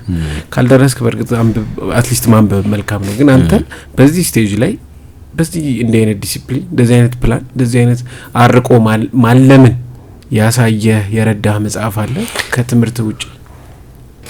እና ኮሚኒኬሽን ስኪል ምን ማለት ነው?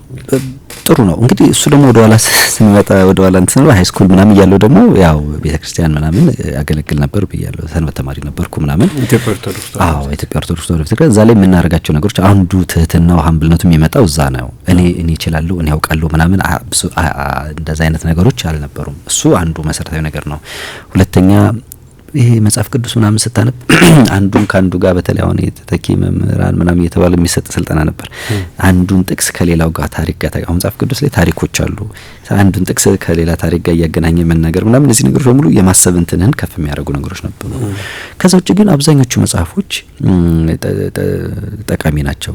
በአንተ ምን ተወዳል ካልከኝ አውቶባዮግራፊ በጣም ደስ ይሉኛል። አውቶባዮግራፊ ደስ ይሉኛል። እኔ በጣም ለስራው መነሻ ባይሆነኝም ግን አስተሳሰብን በመቀየር ረገድ በጣም የምጠቅሰው የዘራቆ ፍልስፍና ነው። አይገርም? አረባክ ትንሽ ነታረ ብዙ ሰው እንትን አይለና የዘራቆ ፍልስፍና በጣም ነው ሼፕ ያደረገኝ። በጣም ነው ብዙ ነገሮችን የለወጠው።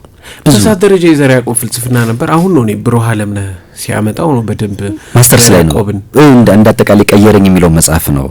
ልክ ብሩህ ዓለም ነህ አይ ማስተርስ ላይ ያለው እንትና ዶክተር ደረጀ ነው ዶክተር ዳኛቸው አሰፋ ማስተርስ ላይ አንድ ኮርስ ይሰጡ ነበር እና እዛ ኮርስ ላይ ይሄኛውን ትምህርት ያስተምሩ ነበር። ይሄን ትምህርት ሲያስተምሩ ነው ከዛ በኋላ በጣም ማንበብ እንትን አልኩና ስታዩ ትንሽ መጽሐፍ ነው በጣም ለወጠኝ የምለው እሱ ነው። በጣም መሰረታዊ ነገር ነው የለወጠኝ በብዙ ነገሩ በሃይማኖት በለው በኑሮዬ በለው በማንኛውም ሁኔታ የጠቀሰው ነገር አለ። ህገ ልቦና የሆነ ነገር ይወስዳል።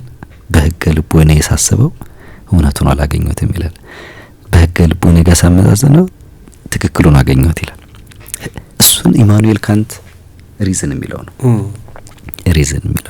እና ሰዎች በተፈጥሯቸው ሪዝን አውት ማድረግ ይችላሉ ያለውን ኢማኑኤል ካንት ነው ኢትዮጵያዊ ፈላስፋ ህገ ልቦና ብሎ የተናገረውና አንዳንድ ሀሳቦች ምንም አሁን ላይ ኢትዮጵያ ኦርቶዶክስ ተዋሕዶ ዘመንን የምትከፍልበት ከሙሴ ህግ ከመስጠቱ በፊት ህገ ልቦና ብላ ነው ከአዳም እስከ ሙሴ ድረስ ማለት በቃ ሪዝን ማድረግ ሰው በተፈጥሮ ሪዝን ማድረግ ይችላል የሚለው ነው። ሲወለድ ተብሎ ሲፈጠር ጀምሮ ሪዝን ማድረግ ይችላል ነውና ብዙ ነገሮች ላይ አሁን ምሳሌ ማህበራዊ ሚዲያ የማያቸውን ነገሮች የምሰማቸውን ትንታኔዎች የማረጋቸው ነገሮች መጀመሪያ እውነት ነው አይደለም ከማለት በፊት ልቦና የሚነግረኝ ነገር አለ።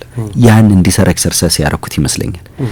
አንዳንድ ነገሮች አይመስለኝም የምለው ነገር አለ። እንዲህ ሊሆን አይመስለኝም።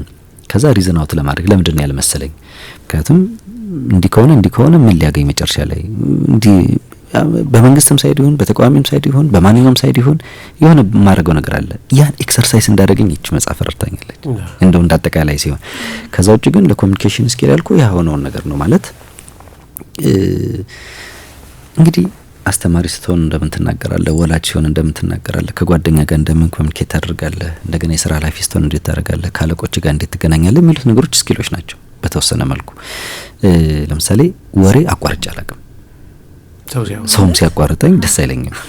እኔም አቋርጬ አላውቅም። በቃ ይሄ ማለት የሰዎች ትዕግስትን ትማርበታለህ፣ ሊስኒንግ ስኪል ታዳብርበታለህ። መስማትን የመሰለ ነገር የለም። መሀል ላይ ስታቋርጥ ብዙ ጊዜ አይተው ከሆነ ሰው ያላሰበውን ነገር ነው የምትናገረው። ይሄንን ከአለቆች ጋር ልታረግ አይችልም። ለምሳሌ ፕሬዝዳንት ጋር ስገባ እንደዚህ መልከታቸው ጋር ስገባ እኔ ሐሳብ ይዤ እሄዳለሁ አይደለ? እነሱ የሚያወሩ ከሆነ ግን እሰማለሁ። የኔን ሐሳብ መተው ካለብኝ እተዋለሁ እዛ ላይ። በቃ እነሱ እንትን ብለዋል ማለት ነው። የግድ ወሩሬ መምጣት ሐሳብ የሚወረወር ነገር አይደለም። የሆነ ነገር ወሩሬ በመጣ ዲሲፕሊን የምትለው ነገር አይደለም አይደል? ኮሚኒኬሽንም ዲሲፕሊንም አንዳንድ ሰው የልቤን እናገራለሁ ስለሚል ዴፊኒትሊ በቃ እንደው አይተ ከሆነ በኮሚኒኬሽን ላይ ትልቁ ችግር የሚኖረው አንተ በልብ ነገር ይዟል እሱን ይነገራል። ስለዚህ በልብ ያለውን እናገራለሁ ስትል አትሰማውም በቃ ብቻ ከዛ በኋላ እሱ የሚናገራል አንተም ትናገራለህ። መግባባት የሚባለው ነገር አይኖርም ማለት ነው። መጀመሪያ ከልብ ስማው፣ ከዛ በኋላ ደግሞ ትናገራለህ። እናዳምጠው ሪፕላይ ለማድረግ መልስ ነው እንደዛ እንዳይሆን ይባላል አንዳንዴ እና አእምሮአችን ፕሮሰስ ያደርጋል ለመረዳት ሳይሆን ለመመለስ። እንደዛ ሲሆን አእምሮአችን ምን ያደርጋል? ፕሮሰስ ያደርጋል። ፕሮሰስ ያደርግ 2-3 ጊዜ ሊሰራ ይችላል። በተለይ ወንዶች አምሮ ሴቶች ይሻላል መሰለኝ እንጂ ወንዶች አንድ ላይ ነው ትኩረት የምናደርገው። እየሰማው ፕሮሰስ ካደረኩ በከፊል ነው የምሰማው ወይም እየሰማሁት አይደለም። እንደዛ አይነት እንትኖች አሉና በዚህ ወጣቶቻችን እንግዲህ ይሄንን ነገር ማግኘት ከቻሉ በጣም ጥሩ ነው። ግን ደግሞ በፍጹም እድሉን ካገኘን በኋላ ደግሞ አሁንም ዲሲፕሊን ሆነን መቀጠል መቻል አለብን።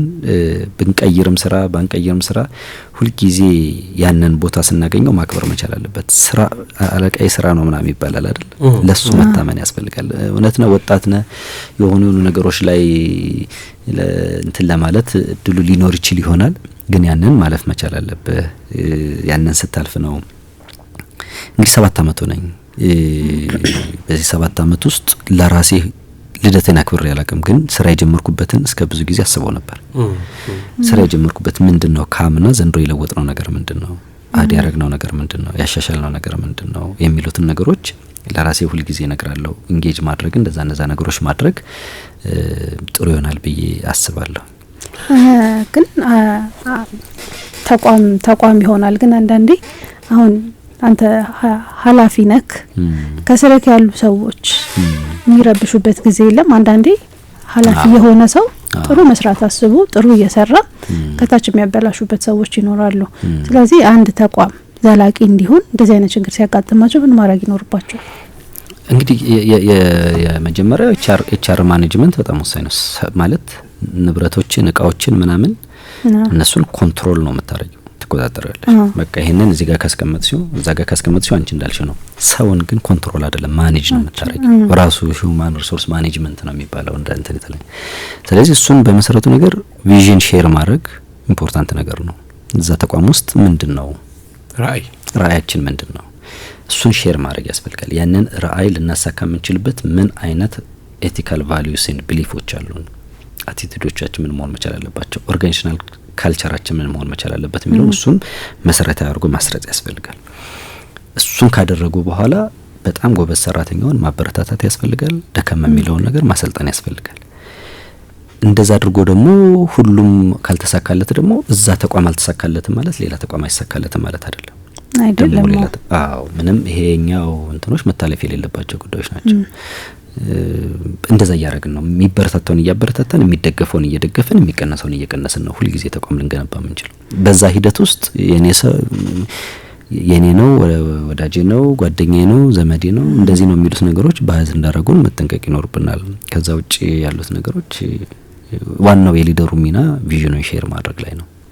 ወዴት ነው ምን ሄደው የሚለው ነገር አቅጣጫውን ማመላከት ነው። ሰራተኞች ተስፋን ይፈልጋሉ። የት ነው ከምግብ ለስራ መውጣት መቻል አለበት። የት ነው የምንደርሰው? በምን መልኩ ነው የምንደርሰው? መንገዳችን ምንድነው የሚለውን ነገር ትልቁ የኃላፊ ስራ እሱን ሼር ማድረግ ነው። ሰዓታችን እየሄደ ነው። የንስርና ምስር ደራሲ ቴዎድሮስ መብራት ጋርን ስለ ጥራት ሽልማት ድርጅት ትንሽ አንስተናል። ቆንጆ ነበር ያንተ መንገድ በማየታችን። በስተመጨረሻ የሊሊና የቲቲ ጥያቄ ወያናቸው እዚህ ላይ ያሉት ስማቸው እውነተኛ ሰዎች ሊሆኑ ይችላሉ። ሊሊና ቲቲ የሚባሉ ብዙ ጊዜ ካራክተር ኔሞች ናቸው። ጥሩ ወደ መጨረሻው ጥሩ ነገር ነው ያነሳው። ምናልባት አድማጮቻችን እንዲያስተውሉት የምፈልገው ነገር እነዚህ 18ቱ ታሪኮች በሙሉ እውነተኛ ታሪኮች ናቸው። ይሄን ላረጋግጥ እችላለሁ። ምንም አንዳንዶቹ ለምሳሌ ሁለቱ ልጆቹ ላይ ያሉት በሙሉ ስማቸው ነው። ሌሎቹ ግን ማለት ሰዎች እያንዳንዱን ደውለ ማስፈቀድ ይከብዳል። ለእያንዳንዱ ተነጥለም ስለዚህ ስማቸውን ለመቀየር ነው እንጂ ታሪክ ላይ ውበት ከመጨመር ባሻገር እይታችን አላረ የደራሲ እይታ ሆኖ ባልታየበት አንግል ሊታይ ከመቻል ውጪ ታሪኮቹ በሙሉ እውነተኛ ናቸው። በዚህ እንትን እናደርጋለን። ሊሊና ቲቲም እውነተኛ ናቸው። ስማቸው ተቀይሯል እንደተባለው በጣም የሚገርመው ነገር መጨረሻቸውም እዛ ላይ እንደተጻፈው ነው። በተለይ ከሁለቱ አንደኛው ውጭ ነው ያለችው ፎቶ ስለጥፍ ምናምን ብዙ ጊዜ አያት ነበር ፌስቡክ እስከ ተወሰነ ጊዜ። አንደኛው ደግሞ ጎተራ አንዴ ተገናኝተን ነበርና አሉ በህይወት ያሉ ናቸው። ግን ምንድነው አሁን ሊሊዬና ቲቲዬን ስናነብ ምንድነው በሱ ጀርባ ምን ረዳው የሚለው ነው መሰረታዊ ነገር። እንደልኩት የዩኒቨርሲቲ ላይፍ ባህር ነው። እንደዚህ ንስርና ምስር አይነት 10-15 መጽሐፍ ቢወጣው የሚያልቅ አይደለም በእያንዳንዱ ቢጻፍ። ግን ከዛ ባህር ውስጥ ምናወጣበት በምን መልኩ የሚለው ነገር ነው። ለእኔ ሊልዬና ቲትዬ የግሎባላይዜሽን ውጤት ናቸው ነው። ግሎባላይዜሽን ያመጣቸው ናቸው። ዛሬ ልጆቻችን ስራ እንድንሰራ ኦር ደግሞ ቢዚ ስንሆን ምንድነው ከፍተንላቸው እንዳያዩት ተናቸው እኛ ስራዎችን የምንሰራ። አንዳንዶቹ እኮ አረብኛ ይለምዳሉ አይደለም ልጆቻችን ከማለት ብዛት የተነሳ አንዳንዶቻችን ከልጅነት ጀምሮ በሚያዩት ጉዳይ ነው የሚሆኑት። እና ሊልዬና ቲትዬ አካላቸው ስጋቸው ነው ኢትዮጵያ ውስጥ ያሉት። ሁሉ ነገራቸው በሙሉ ነፍሳቸውን ጭምር በውጭ ውላ በውጭ የምታደር ነገር ናት። እና ግሎባላይዜሽን በየበራችን በየጓዳችን ውስጥ ገብቷል ነው። አሁን ምንድነው ለልጆቻችን እንዲያነቡ የምናረጋቸው ልጆቻችን እንዲያዩ የምናረጋቸው ምንድነው? እሱን ኮንትሮል ማድረግ ካልቻልን ከጥቂት ጊዜ በኋላ ከኛ የወጣ ከሀገሩም የወጣ ትውልድ ነው የሚፈራው የሚለው ነው። እና ማሳያው የግሎባላይዜሽን ነው። ጥሩ ማሳያ ነው። ግን አሁን ደግሞ በአሁን ስናስበው ተቆጣጥረክ የምትችለው ነገር ነው። ኦፍ ኮርስ ህፃን እያሉ ልከለክላቸው ትችላለህ። ስልክ ላሰጥ ትችላለህ። ለልጆችህ የሚያዩትን ልትመርጥ ትችላለህ። 6ኛ ክፍል 7ኛ ክፍል ሲደርሱ ግን አንተ ባሰጣቸው ትምህርት ቤት ያገኙታል። አንተ ቤት ሳትኖር ቲቪ ከፍተው መመልከት ይችላሉ። ስለዚህ እዚህ ጋር በመቆጣጠር ነው የሚሆነው ወይስ አይምሯቸውን በመስራት ነው? እንግዲህ የነዚህ የስነ ልቦና እንትኖች ሞር የሚሉበት ብቻ እኔ ለማሳየት የፈለኩት መንገዶች ግን መኖር መቻል አለባቸው ነው። አለዛ ከእጃችን ይወጣሉ ነው። ቅድም አሁን መሪ ቪዥነሪ ሆኖ ሰራተኞችን አለ የወላጅም ድርሻ እሱ ነው። ወላጅ ልጁ ምን እንዲሆንለት ይፈልጋል ነው። ያንን ሐሳቡን ፍላጎቱን ማስረጽ መቻል አለበት። በአገር ፍቅሩም ከሆነ ማስረጽ መቻል አለበት። ጎበዝ ተማሪ ሆኖ እሱ ከደረሰበት በላይ መድረስ እንዳለበት ግብአቱን ማሟላት መቆጣጠር፣ እነዚህ የወላጅ ድርሻዎች ናቸው። ልጅ ደግሞ ኢትዮጵያ ጥሩ ሀገር ነው።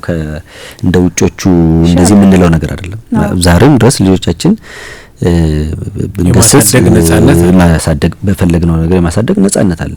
የቱ ጋር ብናደርጋቸው የትኛው ትምህርት ቤት ነው የሚለውን ነገር በሙሉ በመወሰን ወላጅ ኃላፊነት አለበትና እንደዛ ካልሆነ በተለይ ትንሽ ገንዘብ ስላለን ነጻነታቸውን እንጠብቅላቸው ብለን ኦር የሆኑ ነገሮች የምናደርጋቸው ነገሮች የኛም የማህበረሰቡም የሀገሪቱም ሳይሆኑ ነው የሚቀሩት ነው። ከኛም ከማህበረሰቡም ከሀገር ውጭ ነው የሚወጡት። ማህበረሰቡን የማይረዱ ከወላጅ ውጭ ወጡ እንደ ሀገራቸውን የማይወዱ ነው የሚሆነው የሚለው ነገር ለማሳየት ነው። የሊሊና ቲቲና በህይወት አሉ እንግዲህ ባሉበት ይቅናቸው ማለት ዌልካም ቴዲ ይሄን እድል ሰጠህን ለ2 ሳምንት ንስርና ምስር እንዲሁም የህይወት ተሞክሮን ልምድህንና አቺቭመንትን ስላሳየን ስለ አወራን በጣም ደስ ብሎኛል። በአዲስ አራዳ ፕሮግራምና በአድማጮቻችን ስም ምስጋናችን እናቀርባለን።